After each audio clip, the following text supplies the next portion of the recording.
વેદ અલ્પવિરામ મત્સ્ય અવતાર એ ભગવાન વિષ્ણુનો પ્રથમ અવતાર છે. ભગવાન વિષ્ણુ માછલીના રૂપમાં અવતર્યા અને એક ઋષિને તમામ પ્રકારના પ્રાણીઓ એકઠા કરવા કહ્યું અને જ્યારે પૃથ્વી પાણીમાં ડૂબી રહી હતી ત્યારે ભગવાને મત્સ્ય અવતારમાં તે ઋષિની હોડીની રક્ષા કરી. આ પછી બ્રહ્માએ ફરીથી જીવનનું સર્જન કર્યું. અલ્પવિરામ અન્ય એક માન્યતા અનુસાર જ્યારે એક રાક્ષસે વેદ ચોરી લીધા અને તેને સમુદ્રના અખંડ ઊંડાણમાં સંતાડી દીધા ત્યારે ભગવાન વિષ્ણુએ માછલીનું રૂપ ધારણ કરીને વેદ પ્રાપ્ત કર્યા અને તેમને પુનઃસ્થાપિત કર્યા. અલ્પવિરામ મત્સ્ય અવતારની વાર્તા બ્રહ્માની બેદરકારી. એક ખૂબ જ મોટા રાક્ષસે વેદ ચોર્યા. એ રાક્ષસનું નામ હયગ્રીવ હતું. વેદોની ચોરીને કારણે જ્ઞાનનો નાશ થયો. ચારે બાજુ અજ્ઞાનતાનો અંધકાર ફેલાઈ ગયો અને પાપ અને અધર્મનો વ્યાપ વધ્યો. ત્યારે ભગવાન વિષ્ણુએ ધર્મની રક્ષા માટે માછલીનું રૂપ ધારણ કર્યું અને હયગ્રીવનો વધ કર્યો અને વેદોનું રક્ષણ કર્યું. ભગવાને માછલીનું સ્વરૂપ કેવી રીતે ધારણ કર્યું? અલ્પવિરામ તેની આશ્ચર્યજનક વાર્તા નીચે મુજબ છે. કલ્પાંત પહેલા એક પવિત્ર આત્મા તપસ્યા કરી રહ્યો હતો. રાજાનું નામ સત્યવ્રત હતું. સત્યવ્રત માત્ર એક સદ્ગુણી આત્મા જ ન હતા, પરંતુ તે ખૂબ જ ઉદાર હૃદયના પણ હતા. સવાર હતી. સૂર્યોદય થયો હતો. સત્યવ્રત કૃતમાલા નદીમાં સ્નાન કરી રહ્યો હતો. સ્નાન કર્યા પછી જ્યારે તેણીએ તર્પણ માટે અંજલિમાં પાણી લીધું ત્યારે અંજલિમાં પાણીની સાથે એક નાની માછલી પણ આવી. સત્યવ્રતે માછલીને નદીના પાણીમાં છોડી દીધી. માછલીએ કહ્યું, રાજન, પાણીના મોટા જીવો નાના જીવોને મારીને ખાય છે. ચોક્કસ કોઈ મોટું પ્રાણી મને મારીને ખાઈ જશે. કૃપા કરીને મારો જીવ બચાવો. સત્યવ્રતના હૃદયમાં દયા જાગી. તેણે માછલીને તેના પાણીથી ભરેલા કમંડલુમાં મૂકી. ત્યારે એક ચોંકાવનારી ઘટના બની. એક જ રાતમાં માછલીનું શરીર એટલું વધી ગયું કે કમંડલુને જીવવા માટે તંગી પડવા લાગી. બીજા દિવસે માછલીએ સત્યવ્રતને કહ્યું, રાજન, મારા માટે રહેવા માટે કોઈ બીજી જગ્યા શોધો, કારણ કે મારું શરીર વધ્યું છે. મને ફરવું ખૂબ જ મુશ્કેલ લાગે છે. સત્યવ્રતે માછલીને કમંડલુમાંથી બહાર કાઢીને પાણીથી ભરેલા વાસણમાં મૂકી દીધી. અહીં પણ માછલીનું શરીર વાસણમાં રાતોરાત એટલું વધી ગયું કે તે માટલામાં રહેવા માટે પણ નાનું થઈ ગયું. બીજા દિવસે માછલી ફરી સત્યવ્રતને બોલી, રાજન, મારા રહેવાની અન્ય જગ્યાએ વ્યવસ્થા કરો, કારણ કે મારા રહેવા માટે મટકા પણ ખૂબ નાનું થઈ રહ્યું છે. પછી સત્યવ્રતે માછલીને બહાર કાઢીને તળાવમાં મૂકી દીધી, પરંતુ તળાવ પણ માછલીઓ માટે નાનું થઈ ગયું. આ પછી સત્યવ્રતે માછલીને નદીમાં અને પછી સમુદ્રમાં ફેંકી દીધી. અજાયબી દરિયામાં પણ માછલીનું શરીર એટલું વધી ગયું હતું કે તે માછલી માટે રહેવા માટે નાનું થઈ ગયું હતું. એટલે માછલી ફરી સત્યવ્રતને બોલી, રાજન, આ દરિયો પણ મારા રહેવા માટે યોગ્ય નથી. મારા રહેવાની અન્ય જગ્યાએ વ્યવસ્થા કરો. અલ્પવિરામ હવે સત્યવ્રત આશ્ચર્યચકિત થઈ ગયો. તેણે આજ સુધી આવી માછલી ક્યારેય જોઈ ન હતી. તેણે આશ્ચર્યમાં કહ્યું, મારી બુદ્ધિને આશ્ચર્યના સાગરમાં ડૂબાડનાર તમે કોણ છો? અલ્પવિરામ માછીમાર શ્રીહરિએ જવાબ આપ્યો, રાજન, રાક્ષસ હયગ્રીવે વેદ ચોરી લીધા છે. સમગ્ર વિશ્વમાં અજ્ઞાન અને અધર્મનો અંધકાર ફેલાયેલો છે. હયગ્રીવને મારવા માટે મેં માછલીનું રૂપ ધારણ કર્યું છે. આજથી 7મા દિવસે પૃથ્વી આપત્તિના ચક્રમાં ફરી જશે. દરિયો ઉછળશે. ભયંકર વરસાદ પડશે. આખી પૃથ્વી પાણીમાં ડૂબી જશે. પાણી સિવાય બીજું કશું દેખાશે નહીં. એક હોડી તમારા સુધી પહોંચશે. તમે બધા અનાજ અને ઔષધિઓના બીજ લઈને 7 મુનિઓ સાથે હોડી પર બેસી જશો. તે જ ક્ષણે હું તમને ફરીથી પ્રગટ કરીશ અને તમને આત્મનું જ્ઞાન આપીશ. સત્યવ્રતે હરિને યાદ કરીને તે દિવસથી પ્રલયની પ્રતીક્ષા શરૂ કરી. 7મા દિવસે હોલોકોસ્ટનું દ્રશ્ય દેખાયું. દરિયો પણ ઉછળ્યો અને તેની સીમાની બહાર વહેવા લાગ્યો. ભયંકર વરસાદ શરૂ થયો. થોડી જ વારમાં આખી પૃથ્વી પાણી બની ગઈ. આખી પૃથ્વી પાણીથી ઢંકાયેલી હતી. તે સમયે એક હોડી દેખાઈ. સત્યવ્રત 7 મુનિઓ સાથે તે હોડી પર બેઠા. તેઓએ હોડીમાં આખા અનાજના બીજ અને દવાઓ પણ ભરી હતી. અલ્પવિરામ હોડી પ્રલયના મહાસાગરમાં તરતી થવા લાગી. પ્રલયના એ મહાસાગરમાં એ હોડી સિવાય ક્યાંય કશું દેખાતું ન હતું. અચાનક આપત્તિના સમુદ્રમાં માછલીનો દેવ દેખાયો.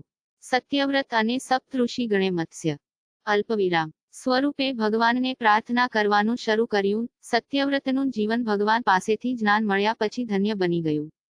જીવન જીવતા જ મુક્ત થઈ ગયું.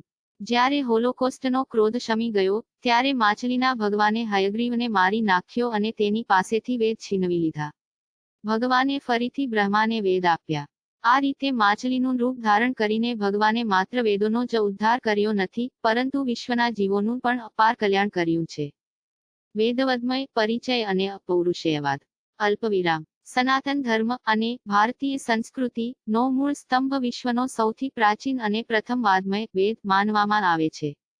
માનવજાતના વૈશ્વિક, દુનિવી અને દિવ્ય ઉદ્ભવ માટેના દેખાવને કારણે વેદોને શાશ્વત અને શાશ્વત કહેવામાં આવ્યા છે. વેદ ખૂબ પ્રાચીન કાળના ઋષિઓ, મહાન તપ, સદાચારી ઋષિઓના પવિત્ર અંતઃકરણમાં પ્રગટ થયા હતા, તેથી તેને વેદ નામ મળ્યું. બ્રહ્મા સ્વરૂપે સતત ચિત્ત આનંદ હોવાથી બ્રહ્માને વેદનો પર્યાય કહેવાય છે. એટલા માટે વેદ એ વૈશ્વિક અને અલૌકિક જ્ઞાનનું માધ્યમ છે. તેને બ્રહ્મ હૃદય યા આદિકવયે શૂન્ય. આનો અર્થ એ છે કે કલ્પની શરૂઆતમાં વેદ પ્રારંભિક કવિ બ્રહ્માના હૃદયમાં પ્રગટ થયા હતા. આર્યવિદ્યા સુધાકર કહેવાય છે કે વેદ નામ વેદ્યંતે જ્ઞપ્યંતે ધર્માર્થ કામોક્ષ અનિતિ વ્યુત્પત્ય ચતુર્વર્ગ જ્ઞાન સાધન 3. અલ્પવિરામ. કામંડિકીયા નીતિ પણ કહે છે આત્મામનવિચ્છ શૂન્ય યસ્તમ વેદ સા વેદવિદ. 4 કહેવાનો અર્થ એ છે કે વેદ આત્મજ્ઞાનનો પર્યાય છે. 6 વેદના પ્રકાર. અલ્પવિરામ. 7 ભાષ્યો અને સંદર્ભો. અલ્પવિરામ. 8 સંબંધિત લેખ. 8 સંબંધિત લેખો. 0_d 00_d 0_વનાના 0_d_0_d_સા_વાટ_કાય. વેદ એટલે જ્ઞાન. જ્ઞાન અનંત છે, તેથી વેદ પણ અનંત છે. જો કે મુંડકોપનિષદ માને છે કે 4 વેદ છે: ઋગ્વેદ, યજુર્વેદ. 5 આ વેદના 4 પેટા વેદ નીચે મુજબ છે. અલ્પવિરામ. યવેડો, ધનુર્વેડો, ગંધર્વાશ્ચરટી _x0000d_. અલ્પવિરામ. x0000d_x_0000d. અલ્પવિરામ. 1 ધન્વંતરી આયુર્વેદના કર્તા. અલ્પવિરામ. 2 વિશ્વામિત્ર ધનુર્વેદના કર્તા. અલ્પવિરામ. 3 ગાંધર્વ વેદના કર્તા. _v0000d_ ના કરતા છે. મનુસ્મૃતિમાં વેદ પોતે જ શ્રુતિ. અલ્પવિરામ. મનુસ્મૃતિ કહે છે શ્રુતિસ્તુ વેદો વિજ્ઞાન છ આદિષ્ટિમાર્ભયાદ્ય પર્યંતન બ્રહ્માદિભિ સર્વ સત્યવિદ્યા શ્રૂયંતે સા શ્રુતિ. 7 વિશ્વના મહાનતા માટે આધ્યાત્મિકતા પ્રાપ્ત કરી છે. વૃદ્ધિ પણ તે મહાન જ્ઞાનને શ્રુતિ કહેવામાં આવે છે. અલ્પવિરામ. શ્રુતિના 2 વિભાગો છે. અલ્પવિરામ. 1 વૈદિક અને અલ્પવિરામ. 2 તાંત્રિક. શ્રુતિશ દ્વિવિધમાં છે. મહાનિરાવાના તંત્ર. અલ્પવિરામ. અલ્પવિરામ. અલ્પવિરામ. અલ્પવિરામ પૂર્ણવિરામ. સંહિતા કહેવાય છે. કોડિફાઈડ સમજૂતીને આરણ્યક અને કોડીકૃત ભાષ્યને બ્રહ્મગ્રંથ કહેવામાં આવે છે. આરણ્યક અને ઉપનિષદ પણ વેદના બ્રાહ્મણીય વિભાગમાં સમાવિષ્ટ છે. આરણ્યક અને ઉપનિષદ પણ બ્રાહ્મણ વિભાગમાં સમાવિષ્ટ છે. બ્રાહ્મણ ગ્રંથોની સંખ્યા 13 છે, જેમ કે ઋગ્વેદના 2, યજુર્વેદના 2, સામવેદના 8 અને અથર્વવેદના 1. ટેલ્વકર બ્રાહ્મણ. અલ્પવિરામ. S4 સટાપઠા બ્રાહ્મણ અને અલ્પવિરામ. અલ્પવિરામ. જો કે ઉપનિષદની સંખ્યા 108 છે, પરંતુ મુખ્ય 12 માનવામાં આવે છે, જેમ કે ___x1000d_. આ કૌશિતાકી અને અલ્પવિરામ. 12 શ્વેતસ્વતાર. વેદ દૈવી છે અથવા માનવસર્જિત. અલ્પવિરામ. વેદ એ પૌરુષે માનવસર્જિત અથવા અપૌરુષે ઈશ્વરે આપેલ છે. વેદનું સ્વરૂપ શું છે? આ મહત્વના પ્રશ્નનો સ્પષ્ટ જવાબ ઋગ્વેદમાં આ પ્રમાણે છે: વેદ એ પરમ ભગવાનના મુખમાંથી નીકળતો પર્વક છે. તેને અનાદિ અને નિત્ય કહેવામાં આવે છે. તે અજેય છે. 8 અલ્પવિરામ. આ સંદર્ભમાં મનુસ્મૃતિ કહે છે કે ખૂબ જ પ્રાચીન કાળના ઋષિઓએ ઉગ્ર તપસ્યા દ્વારા તેમના તપસ્વી હૃદયમાં પર્વક વેદવદમયનો સાક્ષાત્કાર કર્યો હતો. તેથી તેઓને મંત્રદ્રષ્ટ ઋષિ, ઋષિઓ મંત્રદ્રાશ _x_0000000000 બૃહદારણ્યકોપનિષદમાં ઉલ્લેખ છે. અસ્ય મહતો ભૂતસ્ય નિસ્વસિતમેત્યાદ્રિગ્વેદો યજુર્વેદ સામવેદો થર્વગાદિરસ. એટલે કે તે મહાન પરમાત્મા દ્વારા તેમજ સૃષ્ટિ અભિવ્યક્તિ તરીકે ઋગ્વેદ, યજુર્વેદ, સામવેદ અને અથર્વવેદ એક શ્વાસની જેમ સ્વયંભૂ પ્રગટ થયા. 9 અર્થ એ છે કે ભગવાનનો શ્વાસ એ વેદ છે. આ અંગે વેદના મહાન વિદ્વાન સાયનાચાર્ય તેમના વેદભાષ્યમાં લખે છે. અલ્પવિરામ. યસ્ય નિશ્વસિતમ વેદ યો વેદભ્યોખિલમ જગત. ઉત્પાદિત. વેદમાંથી સમગ્ર વિશ્વની રચના થઈ છે. તેથી જ વેદોને અપૌરુષેય કહેવામાં આવે છે. સાયનાચાર્યના આ વિચારોને પશ્ચિમી વેદના વિદ્વાનો prof. Wilson, prof. Max Muller વગેરેએ તેમના પુસ્તકોમાં સમર્થન આપ્યું છે. અલ્પવિરામ. પ્રો. વિલ્સન લખે છે કે વેદોનું સાયનાચાર્યનું જ્ઞાન ખૂબ જ વિશાળ અને ઘણું ઊંડું છે, જેની સમકક્ષતાનો દાવો કરી શકાય છે. કોઈ પણ યુરોપિયન વિદ્વાન તે કરી શકતા નથી. તેવી જ રીતે પશ્ચિમી વેદના વિદ્વાનો વેબર, બેનફી, રથ, ગ્રામસન, લુડવિગ, ગ્રિફિથ, કિથ અને વિન્ટરનિટ્ઝ વગેરેએ સાયનાચાર્યના વેદ વિચારોને પ્રસ્તુત કર્યા છે. તેમણે તેમના મહાગ્રંથ વેદભાષ્યમાં સ્પષ્ટપણે લખ્યું છે કે વેદ શાશ્વત અને અપૌરુષેય છે, ભગવાનને પૂજ્ય છે. તે કહે છે કે વેદનો અર્થ સમજ્યા વિના માત્ર વેદનો પાઠ કરવો એ પ્રાણીની જેમ પીઠ પર બોજ ઉઠાવવા જેવું છે. કારણ કે અર્થ વગરના શબ્દો, મંત્ર, પ્રકાશ, જ્ઞાન આપી શકતા નથી. જેને વેદ અને મંત્રોનું અર્થ, જ્ઞાન મળ્યું છે, તેને વૈશ્વિક અને દિવ્ય કલ્યાણ થાય છે. આવા વૈદિક જ્ઞાનનો માર્ગદર્શક નિરૂપ છે. વેદ પરાવક છે. નિઃશંકપણે તે ભગવાન છે જેણે પરાવાક વેદવાણી ની રચના કરી છે. તે મહાભારતમાં સ્પષ્ટપણે કહેવામાં આવ્યું છે, અનાદિનિધના વિદ્યા વાગુત્સર્સ સ્વયંભુવમ. 10 એટલે કે જેમાંથી બ્રહ્માંડનો જન્મ થયો છે તે સૃષ્ટિના સર્જકે સૌપ્રથમ આવી દિવ્યવાણી શાશ્વત વેદોના રૂપમાં બનાવી છે. નિરુક્તકારે પણ કહ્યું છે, વેદ મંત્રોની મુલાકાત પછી ઇન્ટરવ્યૂ લેનારને ઋષિ કહેવામાં આવે છે, ઋષિર્દર્શનાથ. આના પરથી સ્પષ્ટ થાય છે કે વેદ ઈશ્વર પ્રેમી છે, કારણ કે તે અન્ય કોઈને ઉપલબ્ધ નથી. વેદોએ શબ્દને શાશ્વત ગણ્યો છે, તેથી વેદ અપૌરુષેય છે તે નિશ્ચિત છે. નિરુક્તકાર કહે છે કે નિયતાનુપવર્ય ન્યાયવાચો યુક્તયા. એટલે કે શબ્દ શાશ્વત છે, તેનો ક્રમ અચળ છે અને તેની ઉચ્ચારણ પદ્ધતિ પણ અચળ છે, એટલે જ વેદનો અર્થ અચળ છે. આવી વેદવાણીની રચના ખુદ પરમ ભગવાને કરી છે. અલ્પવિરામ. શબ્દના 4 તબક્કા ગણવામાં આવે છે. અલ્પવિરામ. યજુર્વેદનું કવર પેજ. અલ્પવિરામ. 1. પારા. અલ્પવિરામ. અલ્પવિરામ. અલ્પવિરામ. અલ્પવિરામ. _X00D _0D _0D _0D _0D _0D _0D _0D _0D _0D _0D _0D _0D _0D _0D _0D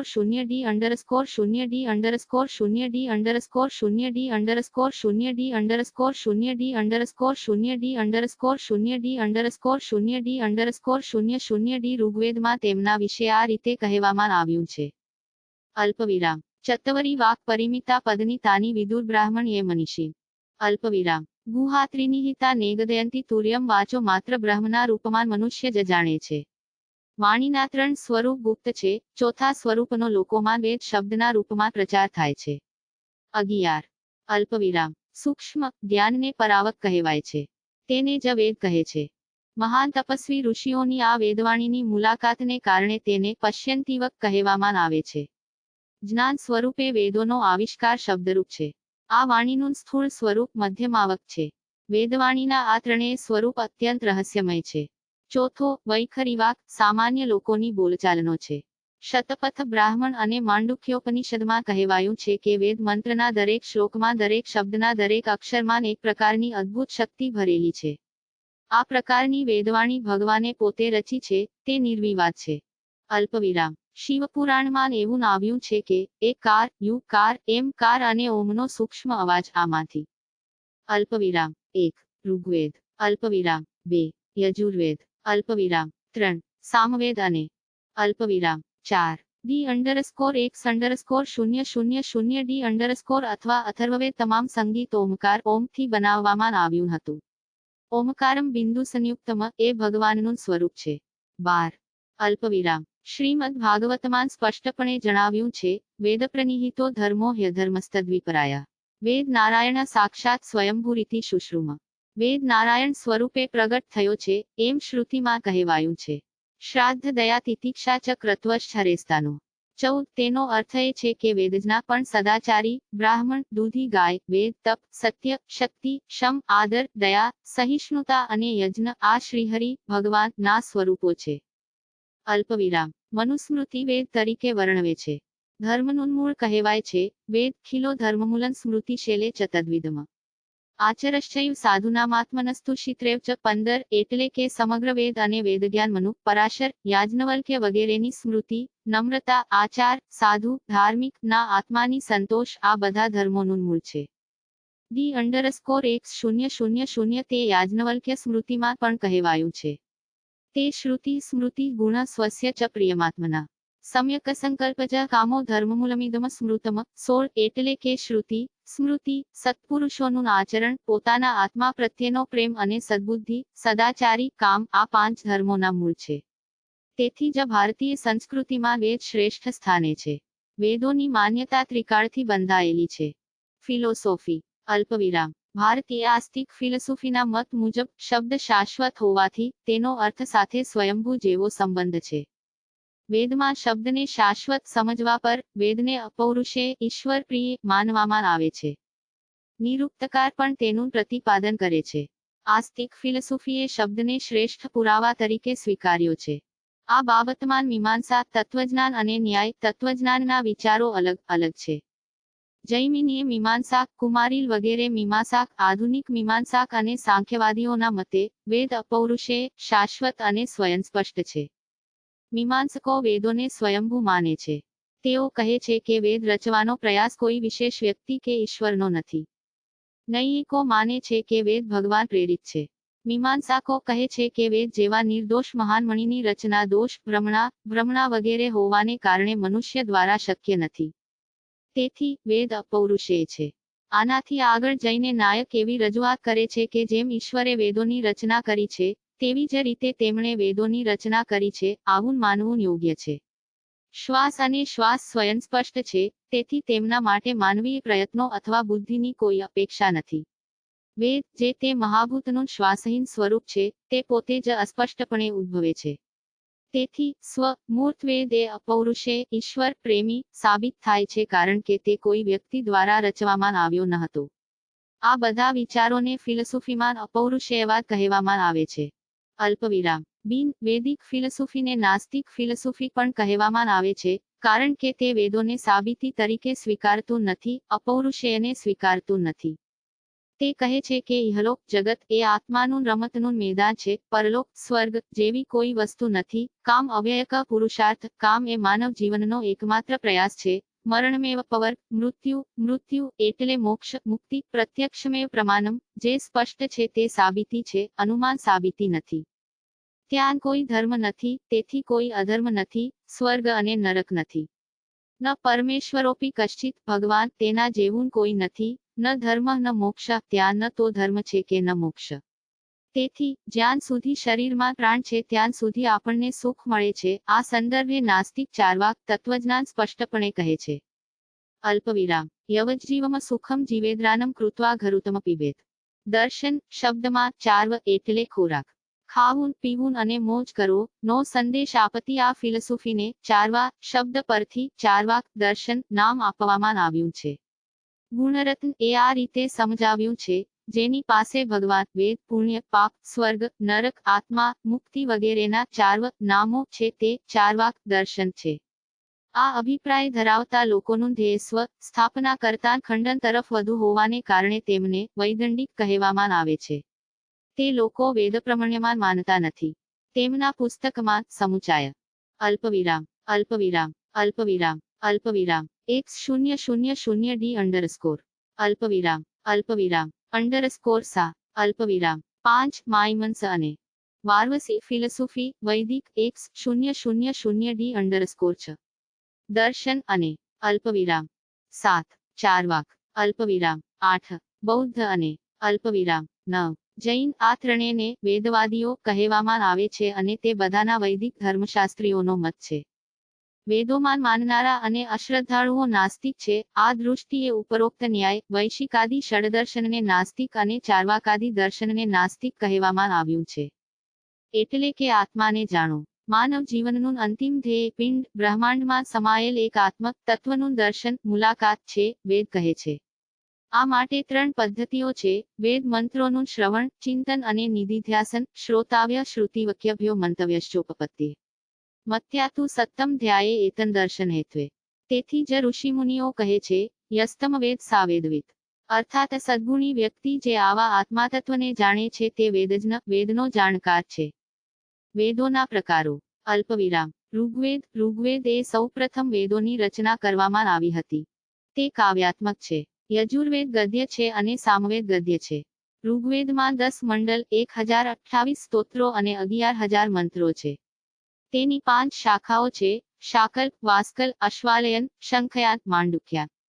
ઋગ્વેદના 10મા મંડળમાં ઔષધી સ્તોત્રો છે. તેના સ્થાપક અર્થશાસ્ત્ર ઋષિ છે. જેમાં 125 જેટલી દવાઓની સંખ્યા દર્શાવવામાં આવી છે, જે 107 જગ્યાએ મળી છે. દવામાં સોમાનું વિશેષ વર્ણન છે. ચ્યવન ઋષિને પુનર્જીવિત કરવાની વાર્તા પણ ઋગ્વેદમાં ટાંકવામાં આવી છે અને દવાઓથી રોગોનો નાશ પણ સામેલ છે. તેમાં હવન.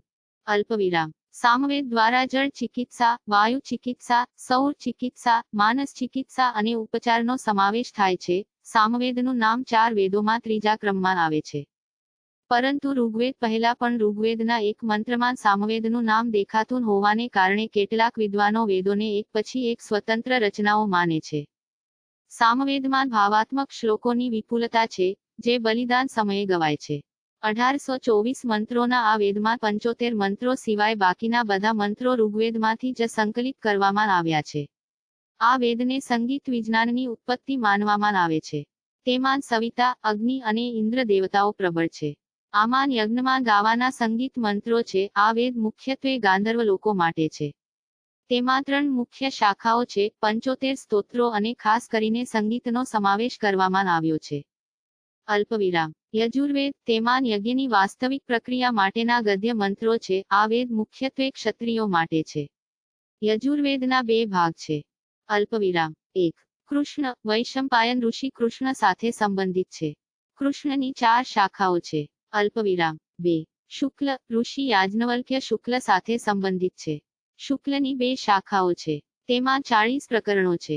બૃહિધાન્ય નું વર્ણન યજુર્વેદના એક મંત્રમાં જોવા મળે છે. આ ઉપરાંત દૈવી ચિકિત્સા અને કૃષિ વિજ્ઞાનનો વિષય પણ સામેલ છે. અલ્પવિરામ. અથર્વવેદ. તેમાં જાદુ, ચમત્કાર, આરોગ્ય, બલિદાન માટેના મંત્રો છે. આ વેદ મુખ્યત્વે વેપારીઓ માટે છે.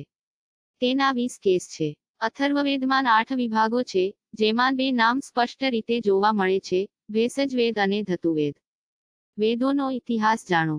અલ્પવિરામ. અલ્પવિરામ પૂર્ણવિરામ પૂર્ણવિરામ. ઓમ 3 ફૂલ સ્ટોપ. વેદ શબ્દ વિદ પરથી આવ્યો છે, જેનો અર્થ થાય છે જ્ઞાન અથવા જાણનાર, જાણનાર અથવા જાણનાર, ન માને કે ન માને. માત્ર જાણવું, જાણીતું જ્ઞાન જાણવું. સત્ય સમજાયું, માર્ગ અજમાવ્યો. તે આ બ્રહ્મ વાક્ય માં સંકલિત કરવામાં આવ્યું છે. અલ્પવિરામ. વેદ એ માનવ સભ્યતાનો લગભગ સૌથી જૂનો લેખિત દસ્તાવેજ છે. વેદોની 28,000 હસ્તપ્રતો પુણે, ભારતમાં ભંડારકર ઓરિએન્ટલ રિસર્ચ ઇન્સ્ટિટ્યૂટ માં રાખવામાં આવી છે. તેમાંથી ઋગ્વેદની 30 હસ્તપ્રતો ખૂબ જ મહત્વપૂર્ણ છે, જેને યુનેસ્કોની હેરિટેજ લિસ્ટમાં સામેલ કરવામાં આવી છે. યુનેસ્કોએ 1800મી 1500 BC સુધી ઋગ્વેદને દા. સાંસ્કૃતિક વારસાની યાદીમાં 30 હસ્તપ્રતોનો સમાવેશ કરવામાં આવ્યો છે. ઉલ્લેખનીય છે કે યુનેસ્કોની 158ની યાદીમાં ભારતની મહત્વપૂર્ણ હસ્તપ્રતોની યાદી 38 છે. અલ્પવિરામ. વેદને શ્રુતિ પણ કહેવામાં આવે છે. શ્રુતિ શબ્દ મૂળ શ્રુ પરથી આવ્યો છે. શ્રુ એટલે સાંભળવું. એવું કહેવાય છે કે તેના મંત્રો ભગવાન બ્રહ્મ દ્વારા આડકતરી રીતે પ્રાચીન તપસ્વીઓને જ્યારે તેઓ ઊંડી તપસ્યામાં રોકાયેલા હતા ત્યારે સંભળાવ્યા હતા. સૌ પ્રથમ ભગવાને 4 ઋષિઓને આ જ્ઞાન આપ્યું: અગ્નિ, વાયુ, અંગિરા અને આદિત્ય. અલ્પવિરામ. વેદ એ વૈદિક કાળની મૌખિક પરંપરાનું અનન્ય કાર્ય છે, જે છેલ્લા 6થી પેઢી દર પેઢી ચાલી આવે છે. 7000 AD. વિદ્વાનોએ સંહિતા, બ્રાહ્મણ, આરણ્યક અને ઉપનિષદ આ 4ના સમન્વયને સમગ્ર વેદ કહ્યા છે. આ 4 ભાગોને સામૂહિક રીતે શ્રુતિ કહેવામાં આવે છે. બાકીના ગ્રંથો સ્મૃતિ હેઠળ આવે છે. અલ્પવિરામ. સંહિતા મંત્રભાગ. વેદના મંત્રોમાં સુંદરતા છે. જ્યારે વૈદિક ઋષિ મુનિઓ સ્વર સાથે વેદ મંત્રોનો પાઠ કરે છે ત્યારે મન પ્રસન્ન થઈ જાય છે. જે કોઈ વેદનું પઠન સાંભળે છે, તે મોહિત થઈ જાય છે. અલ્પવિરામ. બ્રાહ્મણ ગ્રંથો મુખ્યત્વે યજ્ઞોની ચર્ચા કરે છે. વેદોના મંત્રોની સમજૂતી છે. યજ્ઞોના નિયમ અને વિજ્ઞાનનું વિગતવાર વર્ણન કરવામાં આવ્યું છે. મુખ્ય બ્રાહ્મણો 3 છે: 1 ઐતરેય, 2 તૈત્તિરીય અને 3 શતપથ. અલ્પવિરામ. આરણ્યક જંગલને સંસ્કૃતમાં અરણ્યક કહે છે. અરણ્યમાં ઉદ્ભવેલા ગ્રંથોને આરણ્યક નામ મળ્યું. 5 મુખ્ય આરણ્યક છે: 1 ઐતરેય, 2 શંખયા, 3 બૃહદારણ્યક, 4 તૈત્તિરીય અને 5 તવલકાર. આ કારણે તેને વેદાંત કહેવામાં આવે છે. આમાં ઈશ્વર, સર્જન અને આત્મા વિશે ઊંડું દાર્શનિક અને વૈજ્ઞાનિક વર્ણન છે. ઉપનિષદોની સંખ્યા 1180 માનવામાં આવે છે, પરંતુ હાલમાં માત્ર 108 ઉપનિષદો ઉપલબ્ધ છે. મુખ્ય ઉપનિષદો ઈશા, કેન, કથા, પ્રસાદ, મુંડક, માંડુક્ય, તૈત્તિરીય, ઐતરેય, ચાંદોગ્ય, બૃહદારણ્યક અને શ્વેતસ્વર છે. અસંખ્ય વેદ, શાખાઓ, બ્રાહ્મણ ગ્રંથો, આરણ્યક અને ઉપનિષદો લુપ્ત થઈ ગયા છે. હાલમાં ઋગ્વેદના 10, કૃષ્ણ યજુર્વેદના 32, સામવેદના 16 અને અથર્વવેદના 31 ઉપનિષદો ઉપલબ્ધ માનવામાં આવે છે. વેદ સાર. અલ્પવિરામ. વેદ એ આપણા સૌથી જૂના ગ્રંથો છે. સૃષ્ટિની શરૂઆતમાં ભગવાને 4 ઋષિઓ અગ્નિ, આદિત્ય, વાયુ અને અંગિરા દ્વારા પૃથ્વી પર પોતાનું દૈવી જ્ઞાન મોકલ્યું. 4 વેદ છે: ઋગ્વેદ, યજુર્વેદ, સામવેદ અને અથર્વવેદ. વેદો અને કોન શ્રુટસ, જે બેસે અથવા છંદો મોહેચ રાજ્ય 151 બીજા 7 આઈ. અલ્પવિરામ. સંસ્કૃત. અલ્પવિરામ. ઈશાવાસ્ય પેનશ્રી મંત્ર ઋણ 7. અલ્પવિરામ. ઈસ્મન સ્વાની ભૂટન્યાત્માવબુદ્વિજાંટ. અલ્પવિરામ. પદ્ધતિમાં લખાયેલ તરીકે શૂન મોહ ક્રુ એમ x0000d અંડરસ્કોર. શૂન શોક ક્રુ એમ x0000d અંડરસ્કોર. બધુન મેરા x0000d અંડરસ્કોર. બધુન તેરા x0000d અંડરસ્કોર. જ્યારે 9 x0000d અંડરસ્કોર. તફાવતો 9 x0000d અંડરસ્કોર. પછી મેલોડી 9 x0000d અંડરસ્કોર. પછી ખાર 9 x0000d અંડરસ્કોર. ભેદ જ્યારે હું તમામ મેન x0000d અંડરસ્કોર. જ્યારે તમે બધા મેન x0000d અંડરસ્કોર. ફરીથી ખાન x0000d અંડરસ્કોર. ભોગ પછી દુઃખ ખાન x0000d અંડરસ્કોર. ઈશાવાસ્ય પેનશ્રી મંત્ર ઋણ 6. અલ્પવિરામ. યશુ સર્વાની ભૂટાની આત્મવનુક્ષાઈટીઆઈ. અલ્પવિરામ. બધા ભૂટેશુ ચાટમનંટો નથી વિચિકિત્સટી બીજા છબે. અલ્પવિરામ. હા x0000d અંડરસ્કોર. બધા મને હું x0000d અંડરસ્કોર. તમામ તે હા x0000d અંડરસ્કોર. હું ચાલશે x0000d અંડરસ્કોર. શું હું x0000d અંડરસ્કોર. પછી તમે હા x0000d અંડરસ્કોર. શું અમે કુક x0000d અંડરસ્કોર. બસ તે બધા કુક x0000d અંડરસ્કોર. તે હું એરા હા x0000d અંડરસ્કોર. હું ચાલશે x0000d અંડરસ્કોર. તમામ હા x0000d અંડરસ્કોર. કે તમામ હા x0000d અંડરસ્કોર. ઈશાવાસ્ય પેનશ્રી મંત્ર ઋણ 5. અલ્પવિરામ. ટીડી જાટી ટીએનણ જાટી ટીડીડીઓ ટીડીયુ આંટીકાઈ. અલ્પવિરામ. ટીડીએન્ટાસી શ્રુસી ટીડીયુ શ્રુસ્યસી બહાર બીજા 5 2. અલ્પવિરામ. તેમણે ચાલી રહ્યું છે તે ક્લેમન x0000d અંડરસ્કોર. તેમણે ધરાવે હસ્તાક્ષર કરેલ વિદ્યામાન x0000d અંડરસ્કોર. જે બ્રહ્માંડ ચલાવે છે. અલ્પવિરામ. જે દરેક ઘટનાને જાણે છે. અલ્પવિરામ. આના જેવું શું દેખાતું નથી. અલ્પવિરામ. તે દુનિયાથી અલગ નથી. ઋગ્વેદ. અલ્પવિરામ. ઋગ્વેદ એ સનાતન ધર્મ અથવા હિન્દુ ધર્મનો સ્ત્રોત છે.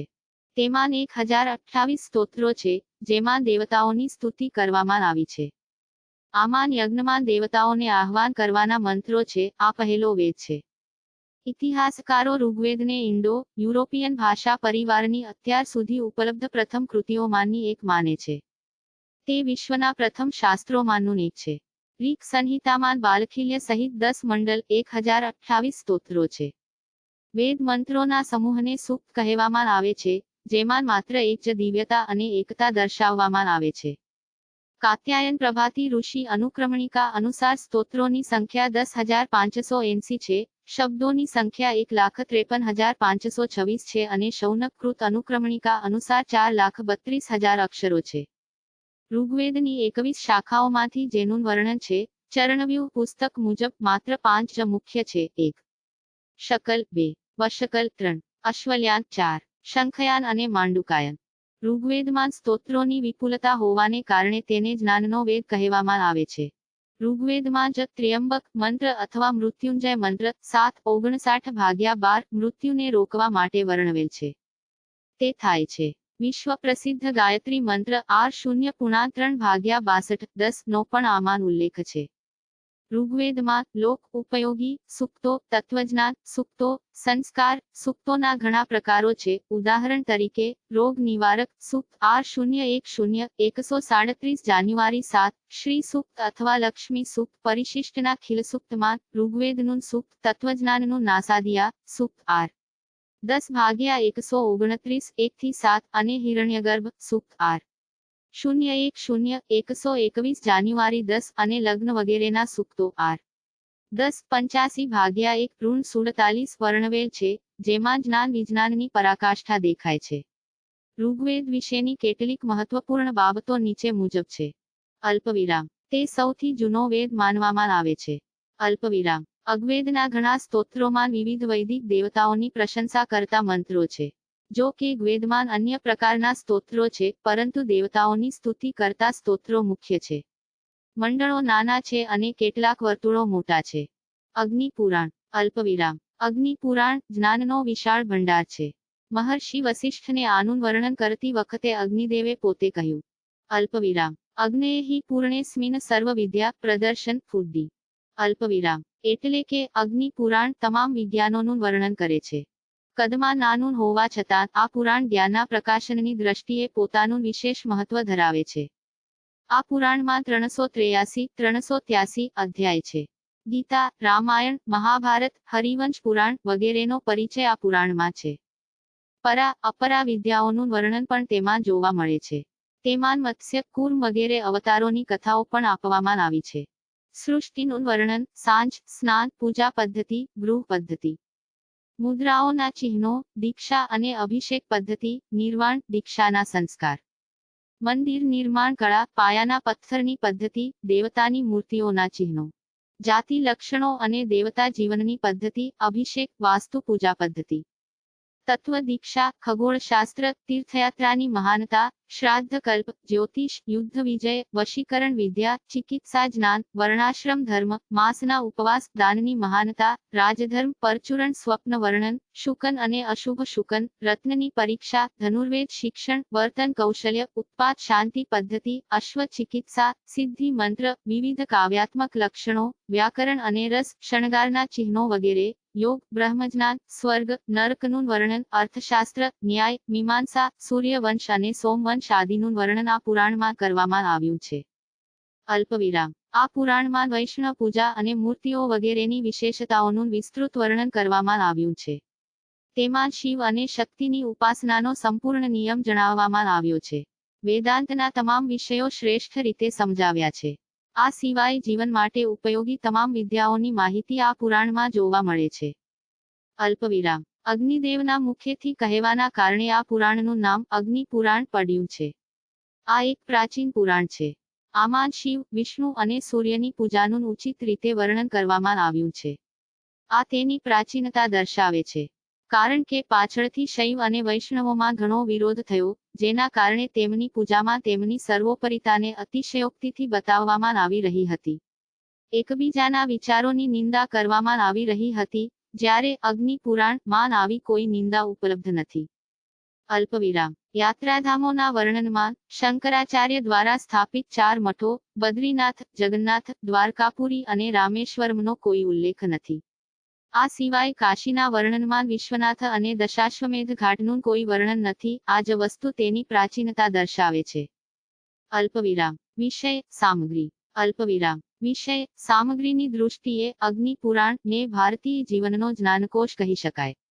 પરંતુ તે અહીં ટૂંકમાં આપવામાં આવ્યું છે. આ પુરાણનો બાકીનો ભાગ દૈનિક જીવનના ઉપયોગી ઉપદેશોથી ભરેલો છે. અલ્પવિરામ. અગ્નિ પુરાણ માં શરીર અને આત્માની પ્રકૃતિ અલગ અલગ સમજાવવામાં આવી છે. ઇન્દ્રિયોને માત્ર સાધન તરીકે ગણવામાં આવે છે અને શરીરના અંગોને આત્મા તરીકે ગણવામાં આવતા નથી. પુરાણાકાર આત્મા ને હૃદયમાં સ્થિત માને છે. બ્રહ્મમાંથી આકાશ, આકાશમાંથી વાયુ, વાયુમાંથી અગ્નિ, અગ્નિમાંથી જળ અને જળમાંથી પૃથ્વી. આ પછી સૂક્ષ્મ શરીર અને પછી સ્થૂળ શરીર આવે છે. અલ્પવિરામ. અગ્નિ પુરાણ જ્ઞાનના માર્ગને સત્ય તરીકે સ્વીકારે છે.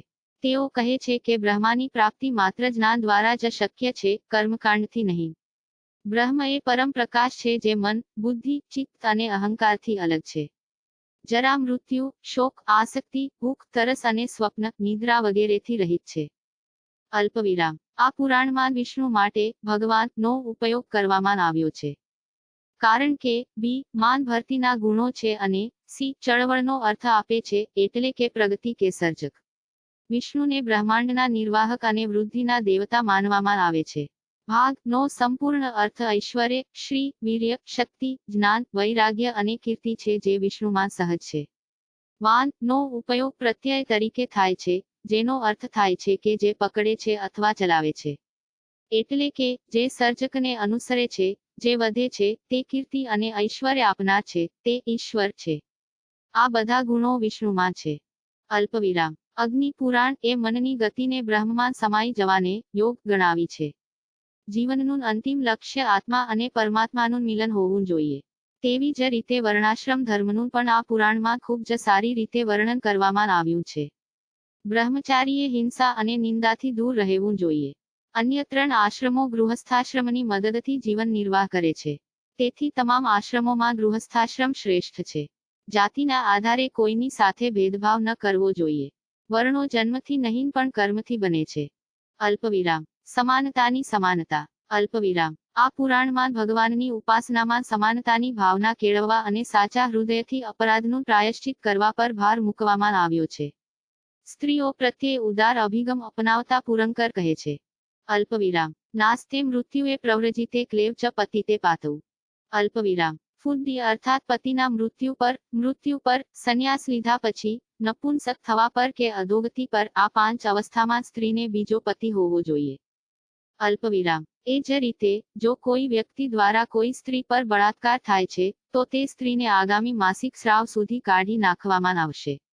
માસિક સ્રાવ પછી તે ફરીથી શુદ્ધ બને છે. તે આ રીતે સ્વીકારવું જોઈએ. અલ્પવિરામ. રાજધર્મ સમજાવતી વખતે પુરાણાકર કહે છે કે રાજાએ એવી જ રીતે પ્રજાની રક્ષા કરવી જોઈએ જેવી રીતે ગર્ભવતી સ્ત્રી પોતાના ગર્ભમાં રહેલા બાળકની રક્ષા કરે છે. અલ્પવિરામ. તબીબી વિજ્ઞાનના અર્થઘટનમાં પુરાણો કહે છે કે બધા રોગો વધુ પડતા ખોરાક લેવાથી અથવા બિલકુલ ન ખાવાથી થાય છે. તેથી હંમેશા સંતુલિત આહાર લેવો જોઈએ. તેમાં મોટાભાગે રોગોના શમન માટે ઔષધિઓનું વર્ણન કરવામાં આવ્યું છે. અલ્પવિરામ. અગ્નિ પુરાણ માન અન્ય પુરાણોની જેમ ભૂગોળ સંબંધિત જ્ઞાન, વ્રત, ઉપવાસ, તીર્થયાત્રાનું જ્ઞાન, દાન, દક્ષિણા વગેરેનું મહત્વ, વાસ્તુશાસ્ત્ર અને જ્યોતિષ વગેરેનું વર્ણન કરવામાં આવ્યું છે. વાસ્તવમાં તત્કાલીન સમાજની જરૂરિયાતો અનુસાર રોજિંદા જીવનની ઉપયોગી માહિતી તેમાં આપવામાં આવી છે. અલ્પવિરામ. આ પુરાણમાં ઉપવાસનું ખૂબ જ વિગતવાર વર્ણન જોવા મળે છે. તિથિ મુજબ માસ, ઋતુ વગેરે પ્રમાણે ઉપવાસોની યાદી અલગથી તૈયાર કરવામાં આવી છે. પુરાણકારે ઉપવાસને જીવનના વિકાસનો માર્ગ ગણાવ્યો છે. અન્ય પુરાણોમાં ઉપવાસને દાન, દક્ષિણા, માત્ર સાધનાનું સાધન માનીને તેને આસક્તિથી ઉત્પન્ન થયેલી આકાંક્ષાઓને પૂર્ણ કરવાના સાધન તરીકે વર્ણવવામાં આવ્યું છે. પરંતુ અગ્નિ પુરાણ માં ઉપવાસને જીવનના ઉત્કર્ષ માટેના સંકલ્પના સ્વરૂપ તરીકે ગણવામાં આવ્યા છે. આ સાથે ઉપવાસ સમયે જીવનમાં ખૂબ જ સરળ અને ધાર્મિક નીતિઓનું પાલન કરવા પર પણ ભાર મૂકવામાં આવ્યો છે. અલ્પવિરામ. અગ્નિ પુરાણ માન, સ્વપ્ન વિચારો અને શુકન અને અશુભ શુકનનો પણ વિચાર કરવામાં આવ્યો છે. સ્ત્રી અને પુરુષના લક્ષણોની ચર્ચા આ પુરાણનો ખૂબ જ મહત્વપૂર્ણ ભાગ છે. અલ્પવિરામ. સાપ વિશે વિગતવાર માહિતી પણ આ પુરાણમાં ઉપલબ્ધ છે. તેમાં મંત્ર શક્તિનું મહત્વ પણ સ્વીકારવામાં આવ્યું છે.